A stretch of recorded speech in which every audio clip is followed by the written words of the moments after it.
I'm watching your show because I'm trying to learn about YouTube. You're very good at what you do. And don't worry, this isn't the outdated and obvious tips that you already know. We're gonna be getting into the practical stuff that you could use immediately. So here's the truth. Too many creators make videos that are way better off as articles or written posts on X or LinkedIn, period. And that's something I learned from my interview with one of YouTube's best storytellers, Johnny Harris. He said this: if there's a million good stories that should be reported on, my philosophy is that only 900 of them should be told as videos. And when I asked Johnny how he filters which ideas should be videos versus text, he said 2 words: visual anchors. And here's a perfect example of that. I wanted to focus on the border between Colombia and Venezuela, where there was this massive migration crisis happening. And most outlets were going there and sort of filming just people coming across the border, right? When I got to the town where that was happening, I definitely went and filmed that. But then I looked around and said, like, what else is happening here? And there were a couple visual anchors that were just hiding in plain sight that no one else was covering. One of them was, there was a vendor on the side of the street who was making sculptures out of money, out of currency, Venezuelan bolivars that were now worth nothing because of the hyperinflation crisis.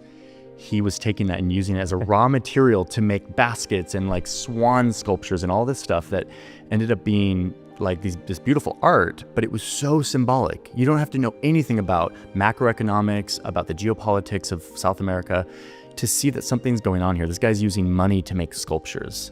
And so that was a visual anchor. That to me is the best use of video to bring somebody in and really hook them into a topic that maybe they wouldn't look at otherwise. You know, it's the difference between show versus tell. Showing bills so worthless that people are making sidewalk origami out of them is much more powerful than a reporter just telling you about inflation. And don't worry, you don't have to fly to foreign countries like Johnny did to find visual anchors. You can use this thing called the napkin test, which I talked about in my interview with Cleo Abram, who is one of the fastest growing YouTubers right now. You know what a good video is if you and I sat down for coffee and I was telling you a story about something interesting, and the moment when I need to pull out like a napkin and draw a diagram or show you something on my phone and pause it and be like, you see this? Like, that's a good video. Otherwise, it should just be an essay because that's much easier to write. Simply put, the visual anchor test or the napkin test works like this. Imagine you're explaining the idea for your next YouTube video to a friend.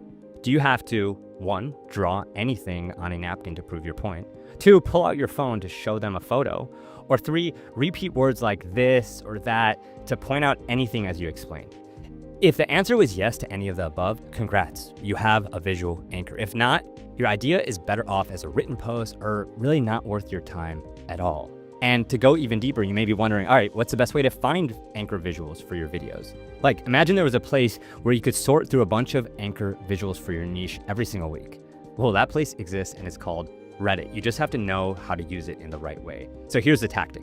Go to Reddit, type in your niche or topic, and check out the subreddits or forums that show up. For example, here's a subreddit that I used to check all the time when I used to make videos about the best marketing and advertising campaigns.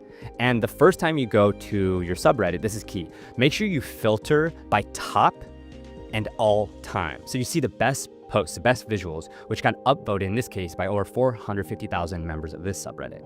Like, it's basically a pre-vetted visual anchor if you want to make a video about marketing and packaging. And it's so cool to see that because it just starts giving you more ideas for a longer video. And then here's where things really start rolling. You can literally go back to that same subreddit every week or every month, just change all time to a weekly, and you can see all the best visuals showing up over time. Like this hilarious ad from the city of LA trying to hire a graphic designer that's been upvoted in the past week.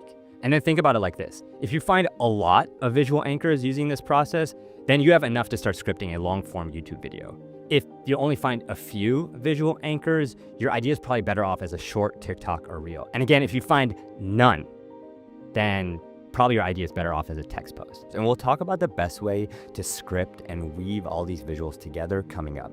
And bonus tip, you don't have to just use Reddit. You can look at Instagram community pages, Facebook groups, you know, anything that has a bunch of people posting about your niche and upvoting and vetting the best stuff to the top, so you know you're looking at something that is already of interest. I just find that Reddit is where a lot of things break first. Like I remember when I worked at Instagram, I was chatting with a few people at BuzzFeed during their heyday about how they'd find their viral video ideas, and they were literally telling me this thing that I'd never forget. When something gets posted on Reddit on Monday, it ends up on BuzzFeed on Tuesday, then it gets picked up on social media on Wednesday, and then it shows up on Facebook next month.